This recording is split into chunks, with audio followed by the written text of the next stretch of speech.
ভূমিকম্প পরবর্তী দুর্যোগ মোকাবিলায় 1,45,000 স্বেচ্ছাসেবকের তালিকা। স্কুল পর্যায়ে অনলাইনে ক্লাস চালুর বিষয়ে চূড়ান্ত সিদ্ধান্ত আসতে পারে মন্ত্রিসভার বৈঠকে। গণভোটের রায় বাস্তবায়ন ও জ্বালানি সংকট নিরসন সহ বিভিন্ন দাবিতে রাজপথে নামছে জামাত নেতৃত্বাধীন 11 দল। শনিবার বাদ আসর বায়তুল মোকাররমের উত্তর গেটে বিক্ষোভ। রাজধানীর পেট্রোল পাম্পগুলোতে তেলের জন্য দীর্ঘ লাইন, সংকট নেই বলছে সরকার। সারা দেশে রাত 8টার মধ্যে দোকানপাট বন্ধের সিদ্ধান্ত। সারা দেশে বাড়ছে হামের প্রকোপ, মোকাবিলায় প্রস্তুত সরকার। প্রকোপ না কমা পর্যন্ত স্কুলে অনলাইনে ক্লাস চালু রাখার নির্দেশনা চেয়ে রিট। দেখছিলেন ক্রাউন সিমেন্ট সংবাদ শিরোনাম, এবার বিস্তারিত। ভূমিকম্প পরবর্তী দুর্যোগ মোকাবিলায় ঢাকা ও এর আশপাশে 1,45,000 স্বেচ্ছাসেবক তালিকা তৈরি করেছে সরকার। শিগগিরই তাদের প্রশিক্ষণের উদ্যোগ নেওয়া হবে। এদিকে জ্বালানি সাশ্রয় স্কুল পর্যায়ে অনলাইন ও সশরীরে ক্লাস চালুর বিষয়ে চূড়ান্ত সিদ্ধান্ত আসতে পারে আজকের মন্ত্রিসভার বৈঠকে। সকাল 9:25 সচিবালয়ে আসেন প্রধানমন্ত্রী তারেক রহমান। এরপর ব্যস্ত সময় পার করছেন তিনি। সচিবালয়ে প্রধানমন্ত্রী তারেক রহমানের সাথে ভূমিকম্পে ঝুঁকি ও ব্যবস্থাপনা নিয়ে বৈঠক করেন দুর্যোগ ব্যবস্থাপনা ও ত্রাণ মন্ত্রী আসাদুল হাবিব দুলু। বৈঠক শেষে সাংবাদিকদের মন্ত্রী জানান, পাঠ্যপুস্তকে ভূমিকম্পে মোকাবিলার বিষয়টি উল্লেখ থাকলেও বাস্তব প্রশিক্ষণ অন্তর্ভুক্ত ছিল না। এজন্য প্রধানমন্ত্রী শিক্ষার্থীদের বাধ্যতামূলক ড্রিলিং করানোর বিষয়টি নির্দেশনা দিয়েছেন। মন্ত্রী জানান, স্কুল শিক্ষার্থীদের ভূমিকম্প বিষয়ে বাস্তব প্রশিক্ষণ দিতে 445টি মাঠের তালিকা দিয়েছে ঢাকা উত্তর ও দক্ষিণ সিটি কর্পোরেশন। বিভিন্ন সংস্থা, বিশেষ করে রেড ক্রিসেন্ট, ফায়ার সার্ভিস এবং আনসার ভিডিপি মিলে আমরা 1,45,000 একটা খসড়া তালিকা ওনাদের কাছ থেকে পেয়েছি। সেটাকে আমরা এখন যাচাই করে আমরা এটাকে ট্রেনিংয়ের মধ্যে নিয়ে আসব।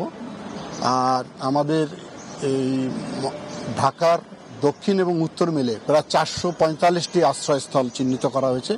সেগুলোকে জনগণকে সচেতন করব, যাতে করে এই ধরনের যখন ভূমিকম্প হবে তারা দ্রুত সময়ের জন্য সেখানে আশ্রয় নিতে পারে। এই বিষয়গুলো আলোচনা হয়েছে।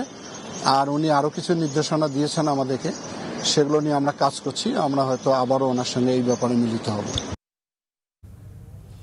গণভোটের গণরায় বাস্তবায়ন, জ্বালানি সংকট নিরসন এবং স্থানীয় সরকার নির্বাচন সহ বিভিন্ন দাবিতে আগামী শনিবার বায়তুল মোকাররমের উত্তর গেটে বিক্ষোভ মিছিল করবে জামাতের নেতৃত্বাধীন 11 দলীয় জোট। বৃহস্পতিবার গুলশানে 11 দলের জরুরি বৈঠক শেষে কথা জানান 11 দলীয় জোটের মুখপাত্র জামাতের সহকারী সেক্রেটারি জেনারেল হামিদুর রহমান আজাদ। বিরোধী দল ওয়াকআউট করার পরে পরবর্তী সময়ে মুলতবি প্রস্তাব গৃহীত হয় এবং সেখানে আলোচনা হয়। আলোচনার মধ্যে সরকারি দলের টোটাল ভূমিকা ছিল গণভোটের বিরুদ্ধে অবস্থান, যেটা জাতির জন্য খুবই দুঃখজনক ঘটনা।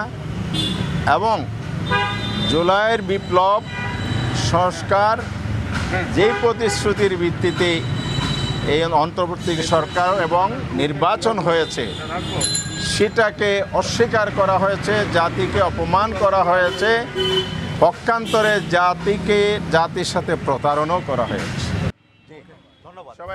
গণভোটের প্রস্তাবক বিএনপি এখন তারাই এলোমেলো কথা বলছে বলে মন্তব্য করেন সুপ্রিম কোর্টের সিনিয়র আইনজীবী শিশির মনির। বৃহস্পতিবার রাজধানীর জাতীয় প্রেস ক্লাবে ইসলামী ছাত্র শিবিরের এক সেমিনারে অংশ নিয়ে তিনি এসব কথা বলেন। এ সময় তিনি আরও বলেন, রাজনৈতিক দলগুলোর কথা যখন উল্টাপাল্টা হয় তখন জাতির ভাগ্যে খারাপ ছাড়া আর কিছু থাকে না। সেমিনারে অংশ নিয়ে এবি পার্টির সাধারণ সম্পাদক ব্যারিস্টার আসাদুজ্জামান ফুয়াদ বলেন, 71 সহ বাংলাদেশের প্রতিটি মুক্তির লড়াই জুলাই সনদে অন্তর্ভুক্ত আছে। বিএনপির অস্তিত্ব থাকবে কি না তাও জুলাই সনদের উপর নির্ভর করছে বলেও মন্তব্য করেন তিনি।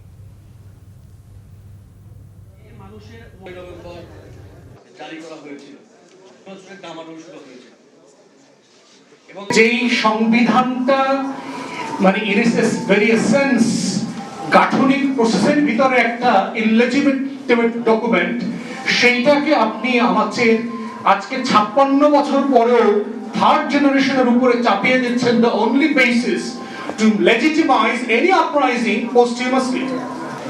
এই গণভোটের প্রস্তাবকারী হলো বিএনপি। গণভোটের লাইনে যাই, মানুষকে জিজ্ঞাসা করি, কারণ রাজনৈতিক দলের কিছু লোক মিলে এখানে আমরা প্রস্তাব করেছি, মানুষকে তো জিজ্ঞাসা করি নাই।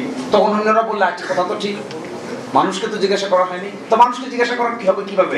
গণভোট গণভোট গণভোট, যে কথা বললেন সে ভিতরে সকলেই একমত হয়ে গেল গণভোট গণভোট গণভোট।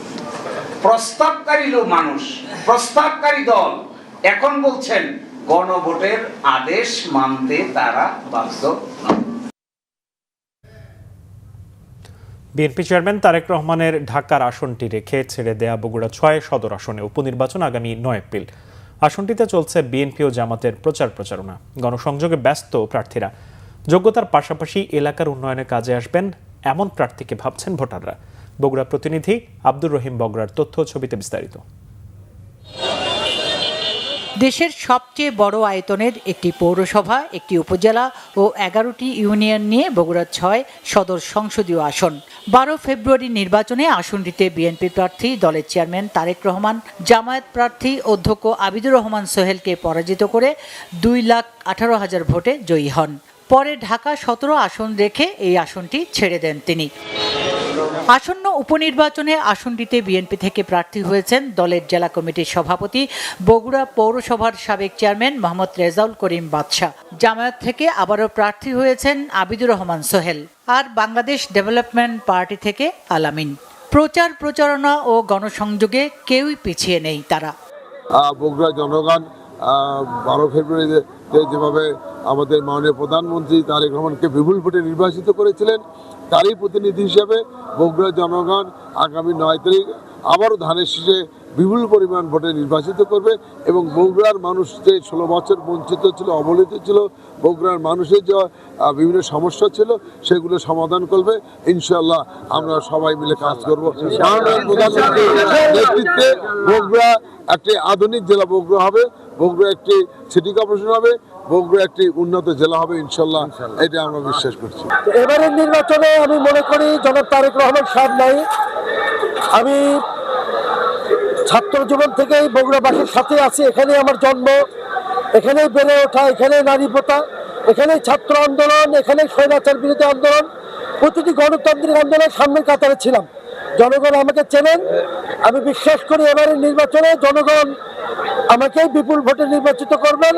4,54,000 ভোটারের বগুড়া সদর এলাকা বিগত 15 বছরে উন্নয়ন বঞ্চিত বলে অভিযোগ ভোটারদের। তাই কাকে দিয়ে কাঙ্ক্ষিত উন্নয়ন আসবে, চলছে সেই হিসাব নিকাশ। দলের প্রতি তার ত্যাগ আছে। উনি আপামর জনসাধারণকে যেরকম চেনে, বগুড়ার অলিগলি উনি চেনে। ওনার হাত ধরে আমরা বিশ্বাস করি আধুনিক বগুড়া ইনশাল্লাহ আমরা পাবো।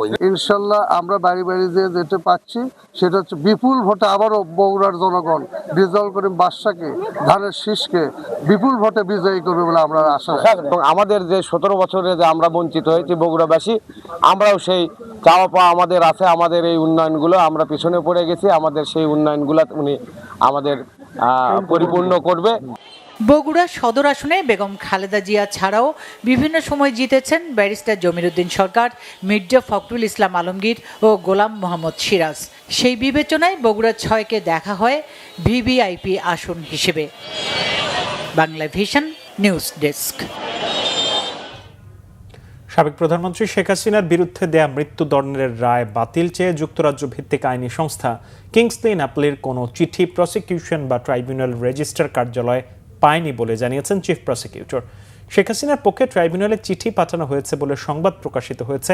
এমন প্রশ্নের জবাবে চিফ প্রসিকিউটর আমিনুল ইসলাম বলেন, তারা কোনো চিঠি পাননি। এমনকি এই মুহূর্তে শেখ হাসিনার পক্ষে এ ধরনের চিঠি দেওয়ার কোনো আইনগত ইখতিয়ার কারোর নেই। চিঠির সত্যতা পাওয়া গেলে আদালত অবমাননার অভিযোগে তাদের বিরুদ্ধে আইনগত ব্যবস্থা নেওয়া হবে বলেও জানান তিনি। ন্যাপলের ওই চিঠিতে শেখ হাসিনার অনুপস্থিতিতে বিচার ও মৃত্যুদণ্ডকে আন্তর্জাতিক আইন বিরোধী ও অন্যায্য দাবি করে 14 দিনের মধ্যে জবাব চাওয়া হয়েছে। আমিনুল ইসলাম আরও বলেন, মৃত্যুদণ্ডপ্রাপ্ত আসামির পক্ষে লন্ডন থেকে ল ফার্ম দিয়ে ট্রাইব্যুনালে চিঠি পাঠানোর আইনে সুযোগ নেই। ট্রাইব্যুনালকে বিতর্কিত করতে উদ্দেশ্য প্রণোদিতভাবে এই চিঠি পাঠানো হতে পারে। এদিকে জুলাই আগস্ট হত্যা মামলার পুনর্তদন্ত চেয়ে জাসদ সভাপতি হাসানুল হক ইনুর করা আবেদন খারিজ করে দিয়েছে ট্রাইব্যুনাল। পরে এই মামলায় যুক্তিতর্ক উপস্থাপন করেছে আসামি পক্ষ। Sheikh Hasina has been convicted এবং তিনি অ্যাবসেন্সিয়াল ট্রায়াল হয়েছে, তিনি এখন পর্যন্ত পলাতক আছেন। তো তিনি বা তার পক্ষে কেউ যদি কোনো কথা বলতে হয়, প্রথম শর্ত হচ্ছে তাকে সারেন্ডার করতে হবে, অথবা তিনি গ্রেফতার হতে হবে, অথবা তাকে সারেন্ডার করতে হবে। তো তিনি একজন ফিউজিটিভের পক্ষে তিনি নিজে অথবা তার পক্ষে অন্য কেউ কোনো ধরনের কোনো ডিফেন্ড করার কোনো আইনগত সুযোগ নাই। এগুলো করে এই ট্রাইব্যুনালের কোনো কার্যক্রম বিতর্কিতও করা যাবে না, কোনো কার্যক্রম বন্ধও করা যাবে না। দুর্গাপূজা উপলক্ষে ছুটি 3 দিন করা সহ হিন্দু সম্প্রদায়ের বিভিন্ন দাবি পর্যায়ক্রমে বাস্তবায়নের আশ্বাস দিয়েছেন প্রধানমন্ত্রী তারেক রহমান। সচিবালয়ে প্রধানমন্ত্রীর সাথে সাক্ষাতের পর বাংলাদেশ পূজা উদযাপন পরিষদের নেতারা এই তথ্য জানান। পরিষদের সাধারণ সম্পাদক সন্তোষ শর্মা বলেন, হিন্দু সম্প্রদায়ের দাবি ও সমস্যা নিয়ে প্রধানমন্ত্রীর সাথে আন্তরিক পরিবেশে আলোচনা হয়েছে। 5 আগস্ট পরবর্তী সময়ে হিন্দু সম্প্রদায়ের নামে করা মামলা প্রত্যাহার, জাতীয় জীবনের সকল পর্যায়ে প্রতিনিধিত্ব নিশ্চিত করা, ফেসবুকে মিথ্যা অভিযোগে লুটপাট, ধ্বংসযজ্ঞ ও হত্যাযজ্ঞের বিচার দাবি করা হয়েছে বৈঠকে। প্রধানমন্ত্রী তারেক রহমান পর্যায়ক্রমে এসব দাবি পূরণের আশ্বাস দেন। সন্তোষ শর্মা জানান, তাদের অনুরোধে তাৎক্ষণিকভাবে বিজন কান্তি সরকারকে তার বিশেষ সহকারী হিসেবে নিয়োগ দিয়েছেন প্রধানমন্ত্রী।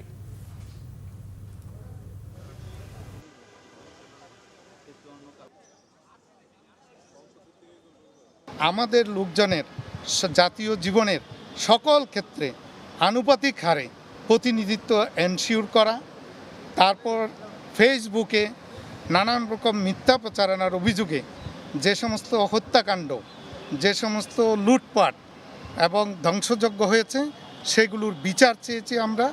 উনিও বলেছেন এগুলোর পর্যায়ক্রমে বিচার করা হবে। উনি প্রত্যেকটা বিষয়ে আমাদের ধৈর্য সহকারে শুনেছেন এবং প্রত্যেকটা বিষয় উনি অ্যাড্রেস করেছেন। তেলের জন্য আজও দীর্ঘ লাইন রাজধানীর পেট্রোল পাম্পগুলোতে। জ্বালানি তেলের মজুদ পর্যাপ্ত আছে সরকারের পক্ষ থেকে বারবার বলা হলেও মানুষের আতঙ্ক যেন কাটছেই না। অধিকাংশ পাম্পে ঝোলানো তেল নেই বোর্ড। কিছু পাম্পে তেল দেয়া হলেও তা খুবই সীমিত পরিমাণে হওয়ায় হতাশা প্রকাশ করেছেন গ্রাহকরা। আরও জানাচ্ছেন সৈকত সাদিক। রাজধানীর আসাদ গেটের বিপরীত পাশের এলাকা। বেলা আনুমানিক 1:30। পেট্রোল পাম্পে তেল বিক্রি তখনও শুরু হয়নি। ভর দুপুরে প্রচণ্ড রোদের মধ্যে মোটরসাইকেল ও প্রাইভেট কারের দীর্ঘ লাইন। সকাল 5টা বাজতে 15 মিনিট বাকি আছে, তখন আমি সিরিয়াল দিছি। সিরিয়াল দিয়ে এই পর্যন্ত আসলাম। যে সমস্ত ফুটফুটে সুন্দর নেতাকর্মীরা বলে তেলের অভাব নাই, তাদেরকে এক বালতি রোদের শুভেচ্ছা। শুনি মজুদ আছে, কিন্তু পাম্পে অনেকগুলো, ঢাকা শহরে ম্যাক্সিমাম 50%-এর উপরে পাম্প বন্ধ। তেলের দাম যেহেতু বাড়াচ্ছে না, হয়তো আগামী 1 মাসেও বাড়াবে না, তাহলে তো মজুদ করে তো আসলে কোনো লাভ নাই। কিন্তু লাইন কমতেছে না কেন, এটাই আসলে রহস্যটা আমরা বুঝতেছি না। পাম্পে তেল দেয়া শুরু হলে মোটর সাইকেলে 500 টাকা এবং প্রাইভেট কার ও মাইক্রোতে 1,500 থেকে 2,000 টাকার জ্বালানি তেল দেয়া হয়। কাঙ্ক্ষিত পরিমাণ তেল না পেয়ে ক্ষোভ প্রকাশ করেন গ্রাহকরা। নাস্তা না করে এখন এই গাড়ি ধাক্কাইতে পর্যন্ত আসছে, আমি পাইছি মাত্র 1500 টাকার। সোনার বাংলা সিরিয়াল পাই না, কই তেল নাই, তেল শেষ। হেয়ার পরে আইলাম, এটা সিরিয়াল দিলাম, এই ফোন তখন 2টার সময় ঢুকলাম হবে। অবশ্য যা পাওয়া গেছে তাতেও খুশি অনেকে, বিশেষ করে ভাড়ায় মোটরসাইকেল চালান এমন ব্যক্তিরা। পাশাপাশি জানিয়ে রাখলেন, তেলের জন্য এমন অপেক্ষায় রুটির রোজগার ব্যাহত হচ্ছে তাদের। আগে যেমন 1000-1500 টাকা ইনকাম করতাম, এখন 1000 টাকা ভাড়া মারা ছোটা পাওয়া গেছে আমাদের জন্য।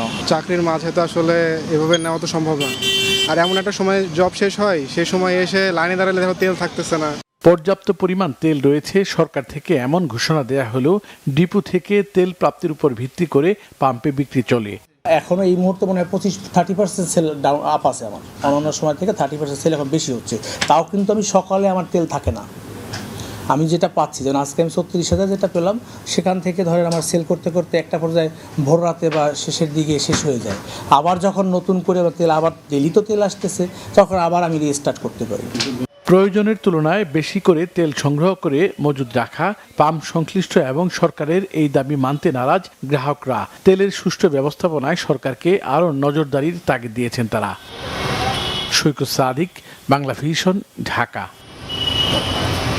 জ্বালানি মন্ত্রণালয়ের মুখপাত্র মনির হোসেন চৌধুরী জানিয়েছেন, দেশে জ্বালানির কোনো সংকট নেই, তবে বৈশ্বিক সংকট মোকাবিলায় সবাইকে মিতব্যয়ী হতে হবে। সচিবালয়ের সংবাদ সম্মেলনে মনির হোসেন চৌধুরী জানান, মধ্যপ্রাচ্যে যুদ্ধ শুরুর পর জ্বালানি তেলের অবৈধ মজুতদারদের বিরুদ্ধে মোবাইল কোর্ট এবং আইনি ব্যবস্থা নেওয়া হয়েছে। এ পর্যন্ত মামলা হয়েছে 2009টি। জরিমানা করা হয়েছে 1,04,35 টাকা।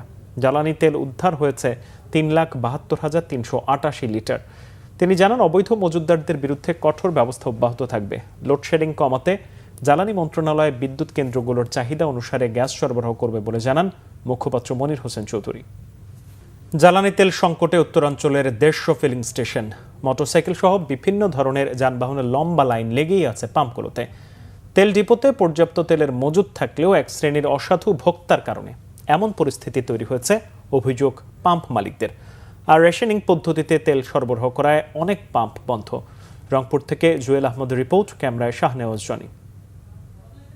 গাড়ির বৈধ কাগজ নিয়ে এসে তেল নিয়ে যাবেন। মাইকিং করে শৃঙ্খলা রক্ষার চেষ্টা ফিলিং স্টেশনগুলোর, নিরাপত্তায় আইন শৃঙ্খলা বাহিনী। দেশের উত্তরাঞ্চলে জ্বালানি তেলের সংকট ভোগান্তিতে ফেলেছে সাধারণ মানুষকে। ডিপোতে পর্যাপ্ত মজুদ থাকা সত্ত্বেও এক শ্রেণীর ভোক্তার অতিরিক্ত মজুদ ও অসাধু তৎপরতায় বাজারে অস্থিরতা। মুঠোফোনে জানালেন এক ডিপো কর্মকর্তা। ডিপোতে তো আমাদের কোনো সমস্যা দেখি না। দেখি না বলতে, তেল তো আমাদের মোটামুটি যেটা মজুদ থাকা দরকার বরঞ্চ তার থেকে অনেক বেশি মজুদ আছে। তো তেলটা কোথায় যাচ্ছে, পাবলিক নিয়ে যায় কি করতেছে, এটা আসলে একটা খুব রহস্যজনক ব্যাপার। ডিজেলের তো সে পর্যাপ্ত মজুদ, এটার এত মজুদ এই ডিপোর ইতিহাসে কখনো হয়নি। মোটরসাইকেল চালকরা দীর্ঘ সময় লাইনে দাঁড়িয়ে থেকেও কাঙ্ক্ষিত তেল পাচ্ছেন না। পাম্প মালিকরা জানান, যেখানে প্রতিদিন 1000 লিটার পেট্রোল ও অকটেন বিক্রি হতো, সেখানে এখন 4000 লিটার দিয়েও চাহিদা পূরণ হচ্ছে না। আমরা এর আগে পেট্রোল সারাদিনে বিক্রি করছি 900 লিটার, এখন প্রতিদিন তেল বিক্রি হচ্ছে, আমাদেরকে তেল দিচ্ছে 4000 লিটার, 4000 লিটারেই বিক্রি হয়ে যাচ্ছে। আসলে আমার কাছে যেটা মনে হয়, এটা অনেকটা আমরা কৃত্রিম সংকটও তৈরি করতেছি। সরকার বারবারই বলতেছে যে তেলের কোনো নেই, সংকট নেই, সেখানে তেল মালিকরা অহেতুক এইভাবে ভাড়া তেল করতেছে, পেট্রোল মালিকরা। এটা আসলে আমাদের জন্য আসলে খুব ক্ষতি করে। তেল কিনে ট্যাঙ্কি থেকে তেল ঢেলে রেখে আবার তেল কিনতেছে, আর আমরা কেউ তেল পাচ্ছি না। যার 100 টাকার তেল তাও 500 টাকা 1000 টাকার তেল নিচ্ছে। তা আমার মনে হয় ড্রাইভিং লাইসেন্স, হেলমেট, গাড়ির কাগজপাতি দেখলে সিস্টেমলি অটোই ঠিক হয়ে যাবে। কেন তো আপনার সরকার বলছে তেলের কোনো সংকট নাই, কিন্তু এখানে যখন আমরা পাম্পের সিরিয়ালে দাঁড়ায় তেল নিচ্ছি, তখন দেখতেছি যে আপনার 150, 200, 300 টাকার বেশি তেল পাচ্ছি না। প্রশাসনের নির্দেশনা থাকলেও তা বাস্তবায়নে ঘাটতি রয়েছে। এ নিয়ে কথা বলতে অনীহা জেলা প্রশাসকের। সংকট নিরসনে সব পাম্পে সমন্বিতভাবে তেল বিক্রির দাবি ভুক্তভোগীদের। জুয়েল আহমেদ, বাংলা ভিশন, রংপুর। টানা 14 ঘন্টা পর সিলেট বিভাগে ডাকা অনির্দিষ্টকালে ধর্মঘট প্রত্যাহার করেছেন পেট্রোল পাম্প ও সিএনজি স্টেশন মালিকরা। এর আগে বুধবার মধ্যরাত থেকে পুরো বিভাগে সব ধরনের জ্বালানি তেল ও গ্যাস বিক্রি বন্ধ ছিল। দুপুরে জেলা প্রশাসক কার্যালয়ে জরুরি বৈঠকে বসে প্রশাসন ও মালিকপক্ষ। সেখানে হয়রানি বন্ধের আশ্বাসে ধর্মঘট তুলে নেয়ার ঘোষণা দেন নেতারা। পাম্পগুলোতে আবারও তেল ও গ্যাস বিক্রি শুরু হওয়ায় স্বস্তি ফিরেছে জনজীবনে। বৈঠকে পেট্রোল পাম্প মালিকদের পাশাপাশি উপস্থিত ছিলেন সিলেটের জেলা প্রশাসক মোহাম্মদ সারওয়ার আলম, সিলেট সিটি কর্পোরেশনের প্রশাসক আব্দুল কাইয়ুম চৌধুরী সহ প্রশাসনের ঊর্ধ্বতন কর্মকর্তারা। এর আগে বুধবার রাত 12টা থেকে হঠাৎ করেই বন্ধ হয়ে যায় পুরো বিভাগের জ্বালানি সরবরাহ ব্যবস্থা। পেট্রোল পাম্প মালিকদের অভিযোগ, দীর্ঘদিন ধরে প্রশাসনের পক্ষ থেকে জরিমানার আড়ালে চাঁদাবাজির শিকার হচ্ছেন তারা।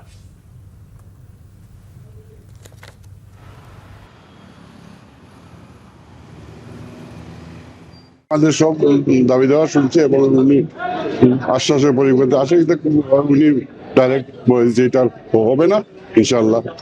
এই পরিপ্রেক্ষিতে প্রশাসন এবং পুলিশ প্রশাসন সবাই পরামর্শ আলাপায়ের পরিপ্রেক্ষিতে আমরা ধর্মঘট প্রত্যাহার করছি। দেশে চলমান জ্বালানি সংকটের উদ্বেগের মধ্যে বিদ্যুৎ সাশ্রয়ে রাত 8টার মধ্যে দোকান, শপিং মল বন্ধের সিদ্ধান্ত নিয়েছে বাংলাদেশ দোকান ব্যবসায়ী মালিক সমিতি। আজ এক বিজ্ঞপ্তিতে এই তথ্য জানিয়েছে সংগঠনটি। বাংলাদেশ দোকান ব্যবসায়ী মালিক সমিতি ও ঢাকা মহানগর দোকান ব্যবসায়ী মালিক সমিতির স্ট্যান্ডিং কমিটির যৌথ সভায় এই সিদ্ধান্ত নেওয়া হয়েছে। বিজ্ঞপ্তিতে বলা হয়েছে, ঢাকা সহ বাংলাদেশের সব দোকান, বাণিজ্য বিতান এবং শপিং মল রাত 8টার মধ্যে বন্ধ রাখার সিদ্ধান্ত নেওয়া হয়েছে। তবে হোটেল, ফার্মেসি এবং জরুরি প্রয়োজনীয় সেবার দোকান, কাঁচা বাজার এর আওতা বহির্ভূত থাকবে। দেশজুড়ে বাড়ছে হামের প্রাদুর্ভাব। টিকা না নেওয়া শিশুদের মধ্যেই বেশি দেখা যাচ্ছে সংক্রমণ, বাড়ছে হাসপাতালে চাপ। এদিকে হামে আক্রান্ত হয়ে শিশু মৃত্যুতে মর্মাহত বলে দুঃখ প্রকাশ করেছেন স্বাস্থ্যমন্ত্রী সরদার মোহাম্মদ সাখাওয়াত হোসেন। পরিস্থিতি নিয়ন্ত্রণে টিকাদান জোরদারের কথাও বলেন তিনি। মেজবা রহমানের রিপোর্ট। জ্বর ঠান্ডা নিয়ে কিশোরগঞ্জ থেকে ঢাকার শিশু হাসপাতালে এসেছে 9 মাসের ছোট্ট শিশু আনাস। বাচ্চাকে নিয়ে হাসপাতালে দুয়ারে দুয়ারে ঘুরেও ভর্তি বেড না পেয়ে হতাশায় আনাসের পরিবার। ওর হচ্ছে হাম, নিউমোনিয়া এবং সর্দি কাশি, শ্বাস নিতে কষ্ট হচ্ছে। তো মানে সিট যদি না পায় এখানে তাহলে একটু ভোগান্তিতে পড়তে হচ্ছে আর কি আমাদের, কারণ গতকাল থেকে এখানেই আছি। রাজধানীর শিশু হাসপাতালে ভর্তি অধিকাংশ রোগীর বয়সসীমা 9 মাসের নিচে। অনেকে বয়সসীমা পার করলেও নানা অজুহাতে মেলেনি টিকা। এতে হাম আক্রান্ত হচ্ছে শিশুরা, শঙ্কিত পরিবার। চলতি বছর শিশু হাসপাতালে হামে আক্রান্ত হয়ে ভর্তি হয়েছে 138 জন। বর্তমানে ভর্তি আছে 36 শিশু। সঠিক সময়ে টিকার অভাবেই হঠাৎ হামের এই প্রাদুর্ভাব শুরু হয়েছে বলে বলছেন বিশেষজ্ঞরা। 24 সালের পর্যন্ত মিজেলসের যে ভ্যাকসিনেশন এটা ছিল প্রায় 90% উপরে, কিন্তু 24-এর পরে 25 সালে এই ভ্যাকসিনেশন কমিয়ে 57% চলে আসে। আমরা জানি যে কোনো ভ্যাকসিনেশন প্রোগ্রাম সফল করতে হলে মিনিমাম 70% বাচ্চাদেরকে এই ভ্যাকসিনেশন আওতায় আনতে হবে মিনিমাম। কারণ আমরা যদি হার্ড ইমিউনিটি চাই, যাতে করে একটা গ্রুপের যদি ইমিউনিটি থাকে, রোগ প্রতিরোধ ক্ষমতা তৈরি হয়, সেটা দিয়ে যারা ভ্যাকসিনেশন না দেয় তারা উপকৃত হয়। কিন্তু এটার রেট যেহেতু ভ্যাকসিনেশনে কমে গেছে, সেহেতু তার একটা সাইড ইফেক্ট এখন আমরা দেখতে পাচ্ছি। এদিকে সরকার হাম মোকাবেলায় পুরোপুরি প্রস্তুত জানিয়ে স্বাস্থ্য ও পরিবার কল্যাণ মন্ত্রী বলেন, রবিবার থেকে শিশুদের টিকা দেওয়া শুরু হবে। এই টিকাটার প্রচলন ছিল না, দিতে পারতো না, দেয় নাই। এই দুইটা কারণে number of the people unvaccinated বাইরে গেছে। আমরা আগামী রবিবার থেকে সারা বাংলাদেশে আমরা ভ্যাকসিন চালু করতেছি, ভ্যাকসিন দেওয়া ইনশাআল্লাহ। দেশের প্রতি জেলায় ছড়িয়ে পড়া হাম মোকাবিলায় সরকার যথাযথ পদক্ষেপ নেবে বলেও জানান স্বাস্থ্যমন্ত্রী। মিসবাহ রহমান, বাংলাভিশন, ঢাকা। হাম হঠাৎ বজ্রপাতের মতো বাংলাদেশে এসেছে মন্তব্য করেছেন স্বাস্থ্যমন্ত্রী সর্দার মোহাম্মদ সাখাওয়াত হোসেন। শিশুর মৃত্যুতে মর্মাহত ও দুঃখ প্রকাশ করেছেন তিনি। জানান, হাম নিয়ে কোনো পূর্ব প্রস্তুতি ছিল না সরকারের। বৃহস্পতিবার শিশু হাসপাতাল ও ইনস্টিটিউটে এক অনুষ্ঠানে তিনি এসব কথা বলেন। স্বাস্থ্যমন্ত্রী জানান, ইউনিসেফের কাছ থেকে সংগ্রহ করা টিকা দিয়ে রোববার থেকে ভ্যাকসিন দেওয়া শুরু হবে। একই সাথে দীর্ঘ 17 বছরের অব্যবস্থাপনাও খুব দ্রুত ঠিক হয়ে যাবে বলে জানান স্বাস্থ্যমন্ত্রী। টিকার অভাবে যেহেতু টোটাল জনগোষ্ঠীকে কভার করা যায় নাই, ওই রেঞ্জটাকে 6 মাস থেকে নিউ বেবি থেকে 10 বা 15 বছর পর্যন্ত, এই গ্যাপটার ভিতরে মিজেলসের আক্রমণটা বেড়েছে। মিজেলসের আক্রমণ বাড়ার সাথে সাথে আমরা সরকারের পক্ষ থেকে আমাদের সীমিত সম্পদের ভিতরে আমরা আপ্রাণ চেষ্টা করে যাচ্ছি এটাকে মোকাবেলা করার জন্য। আমরা গ্যাভির কাছ থেকে তাদের যে নিজস্ব স্টক আমরা হাওলাত নিয়েছি গতকাল, এইটা দিয়ে আমরা আগামী রবিবার থেকে সারা বাংলাদেশে আমরা ভ্যাকসিন চালু করতেছি, ভ্যাকসিন দেওয়া শুরু করবো। হামের প্রকোপ না কমা পর্যন্ত সংক্রমিত এলাকায় স্কুল বন্ধ রাখার নির্দেশনা চেয়ে হাইকোর্টে রিট করা হয়েছে, তবে অনলাইনে ক্লাস চলবে। একই সাথে সম্প্রতি দেশে হামের কারণে 47 শিশু মৃত্যুর ঘটনায় উচ্চ পর্যায়ে তদন্ত কমিটি গঠন করতে আবেদন করা হয়েছে। বৃহস্পতিবার ব্যারিস্টার লতিফ জাহান পূর্ণিমা এই রিট করেন। রিটে স্বাস্থ্য মন্ত্রণালয়ের পরিবার কল্যাণ বিভাগ সহ সরকারের সংশ্লিষ্ট কর্তৃপক্ষকে বিবাদী করা হয়েছে। এতে বিবাদীগণকে নির্দেশ দেওয়ার আবেদন জানিয়ে বলা হয়, আদালতের নিকট একটি পূর্ণাঙ্গ প্রতিবেদন দাখিল করতে হবে, যেখানে মৃত্যুর সংখ্যা, সংক্রমণের পরিমাণ, টিকাদানের হার, টিকার প্রাপ্যতা এবং গৃহীত পদক্ষেপসমূহ উল্লেখ থাকবে। পাশাপাশি টিকাদান কভারেজ নিশ্চিত করতে ব্যর্থতা, টিকার ঘাটতি ও প্রতিরোধমূলক ব্যবস্থায় বিলম্বের কারণ নির্ধারণের জন্য একটি পূর্ণাঙ্গ স্বাধীন তদন্ত পরিচালনা নির্দেশনা চাওয়া হয়েছে। পথচারীদের চলাচল নির্বিঘ্ন করা সহ সড়কে যানজট এড়াতে রাস্তার ফুটপাথে অবৈধ দোকানপাট স্থাপনায় আজও উচ্ছেদ অভিযান চালিয়েছে ঢাকা মেট্রোপলিটন পুলিশের ট্রাফিক বিভাগ। বৃহস্পতিবার সকাল 10টা থেকে সড়কের দুই পাশে উচ্ছেদ অভিযানটি শুরু হয়। অভিযানে ফুটপাথ, রাস্তা দখল করে থাকা ছোট ছোট দোকান উচ্ছেদ করা হয়, পরে পুলিশের ভ্যানে করে মালামাল নিয়ে যাওয়া হয়। এছাড়া সড়কের পাশে অবৈধভাবে পার্কিং করে রাখা বেশ কয়েকটি প্রাইভেট কার ও মোটরসাইকেলের বিরুদ্ধে মামলাও দেওয়া হয়। দোকানের সামনের ফুটপাথে বিভিন্ন জিনিসপত্র রাখায় কয়েকজন দোকানিকে জরিমানা করা হয়। আজকের উচ্ছেদ অভিযান ফুলবাড়িয়া, বক্সিবাজার, চানখারপুল ও নারিন্দায় পরিচালনা করা হয়।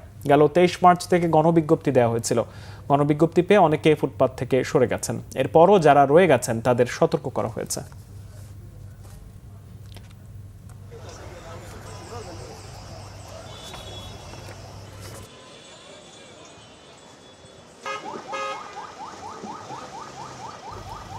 প্রায় 18 ঘন্টা পর সিলেটের সাথে সারা দেশের রেল যোগাযোগ স্বাভাবিক হয়েছে।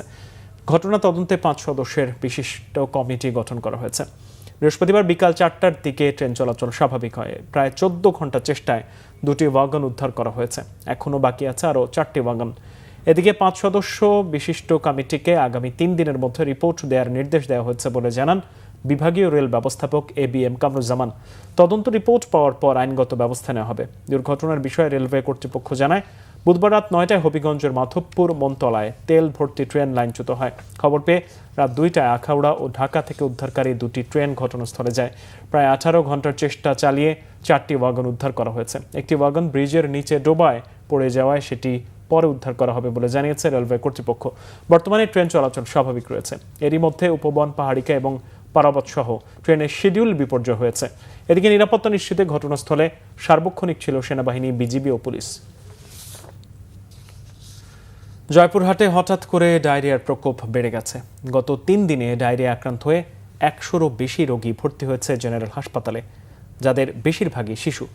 জেলার 250 শয্যার জেনারেল হাসপাতালে শতাধিক ডায়রিয়া রোগী ভর্তি হওয়ায় রোগীর চাপে হাসপাতালের 3য় তলার ডায়রিয়া ওয়ার্ড নিচ তলায় শিফট করে চিকিৎসা দেওয়া হচ্ছে। বেডে স্থান না হওয়ায় মেঝেতে ডায়রিয়া আক্রান্ত রোগীদের চিকিৎসা চলছে। নিচতলার পুরো ওয়ার্ড ছাপিয়ে করিডোর পর্যন্ত মেঝেতে চিকিৎসার ব্যবস্থা করা হয়েছে। এর মধ্যে সুস্থ হয়ে অনেকে ফিরেও গেছে। 250 শয্যার জয়পুরহাট জেনারেল হাসপাতালের তত্ত্বাবধায়ক ডাক্তার সর্দার রাশেদ মোবারক বলেন, ডায়রিয়া পানিবাহিত রোগ। হঠাৎ করেই ডায়রিয়া রোগীর সংখ্যা বাড়ার কারণে নিচতলায় স্থানান্তর করে চিকিৎসা দেওয়া হচ্ছে। আজ 2 এপ্রিল কেরানীগঞ্জে সেই বিভীষিকাময় গণহত্যা দিবস। 1971 সালের এই দিনে পাকিস্তানি বর্বর পাক হানাদার বাহিনী এখানে নির্বিচারে ও নির্মমভাবে নিরস্ত্র নিরীহ মানুষের ওপর অতর্কিত হামলা চালিয়ে ইতিহাসের এক নিষ্ঠুর হত্যাযজ্ঞ চালায়। এতে প্রায় 5000-এর বেশি মানুষ শহীদ হন। এদের মধ্যে কিছু কেরানীগঞ্জের বিভিন্ন গ্রামের, আর বাকিরা হচ্ছে রাজধানী ঢাকা থেকে এখানে আশ্রয় নেওয়া হতভাগা মানুষ। 1971 সালের 25শে মার্চ রাতে পাকিস্তানি হানাদার বাহিনী রাজধানী ঢাকার ঘুমন্ত নিরস্ত্র মানুষের ওপর আকস্মিকভাবে আক্রমণ করে হাজার হাজার মানুষকে নির্বিচারে হত্যা করে। তখন রাজধানীর মানুষগুলোর অনেকেই প্রাণ বাঁচানোর জন্য কেরানীগঞ্জে আশ্রয় নেয়। পাক হানাদার বাহিনীর কাছে খবর পৌঁছে যায় যে কেরানীগঞ্জের নেকরোজবাগ এলাকায় মুক্তিযোদ্ধাদের একটি ট্রেনিং সেন্টার চালু রয়েছে। এই সেন্টারে মুক্তিযোদ্ধাদের ট্রেনিং দিয়ে রাজধানী ঢাকায় তাদের উপর হামলা চালানো হবে। এই সংবাদের ভিত্তিতে 1971 সালের 2 এপ্রিল খুব ভোরে পূর্ব পরিকল্পনা অনুযায়ী পাক বাহিনী কেরানীগঞ্জে আক্রমণ চালানো হয় গণহত্যা। স্বাধীনতার পর থেকেই এই দিনটিকে কেরানীগঞ্জবাসী প্রতি বছর গণহত্যা দিবস হিসেবে পালন করছে। 2 এপ্রিল 1971 সেদিন সকাল থেকেই এই কেরানীগঞ্জবাসীর উপর এক হত্যাযজ্ঞ চালায়।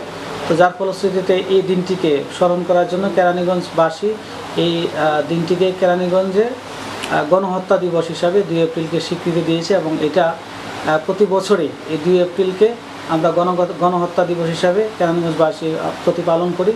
10 এপ্রিল বাংলাদেশের ইতিহাসে এক স্মরণীয় দিন এবং কেরানীগঞ্জের জন্য অতি দুঃখের দিন এবং হত্যার নিন্দা জানাই। সাধারণ মানুষকে এভাবে পাখির মতো হত্যা করা হয় এখানে পৃথিবীর ইতিহাসে কোনো নজির নাই। কেরানীগঞ্জবাসী গর্বিত একটা দিক থেকে যে আমরা 25শে মার্চের কালরাত্রির পরে প্রথম জাতির জন্য রক্ত দেওয়া এলাকা আমরা কেরানীগঞ্জবাসী। দেশের বিভিন্ন জায়গার আরো কিছু খবর নিয়ে এবার দেখুন একটি ডেস্ক রিপোর্ট।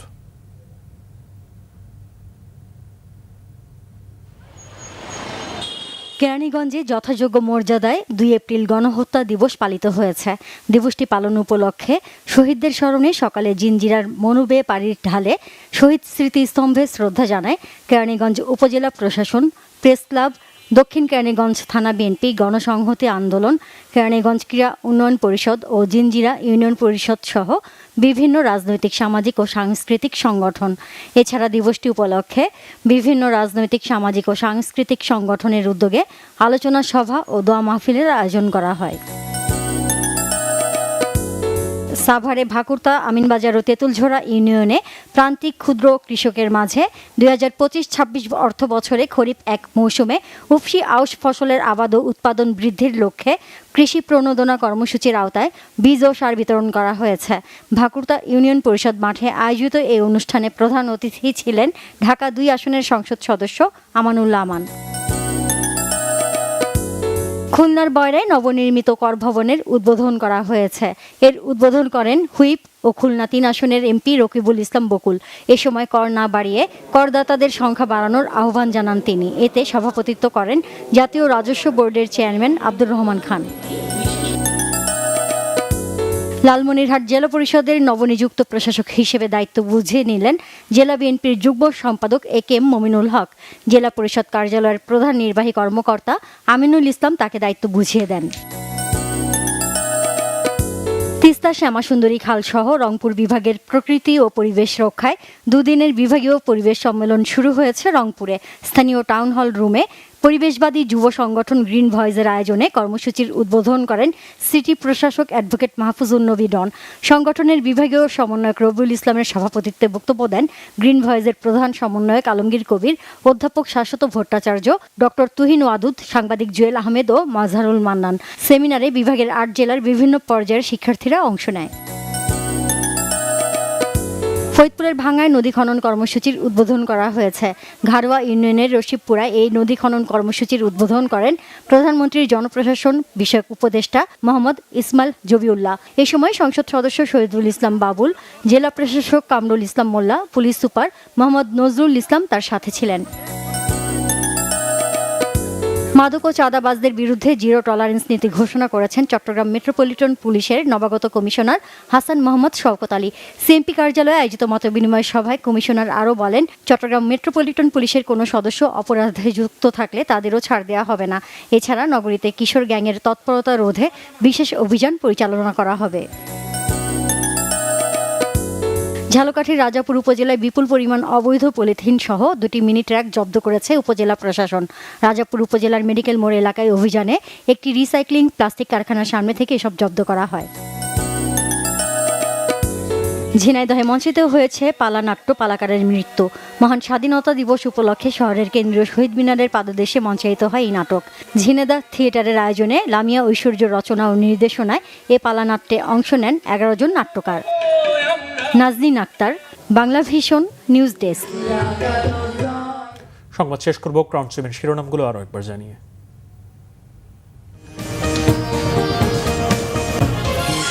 ভূমিকম্প পরবর্তী দুর্যোগ মোকাবিলায় 1,45,000 স্বেচ্ছাসেবকের তালিকা। স্কুল পর্যায়ে অনলাইনে ক্লাস চালুর বিষয়ে চূড়ান্ত সিদ্ধান্ত আসতে পারে মন্ত্রিসভার বৈঠকে। গণভোটের রায় বাস্তবায়ন ও জ্বালানি সংকট নিরসন সহ বিভিন্ন দাবিতে রাজপথে নামছে জামাত নেতৃত্বাধীন 11 দল। শনিবার বাদ আসর বায়তুল মোকাররমের উত্তর গেটে বিক্ষোভ। রাজধানীর পেট্রোল পাম্পগুলোতে তেলের জন্য দীর্ঘ লাইন, সংকট নেই বলছে সরকার।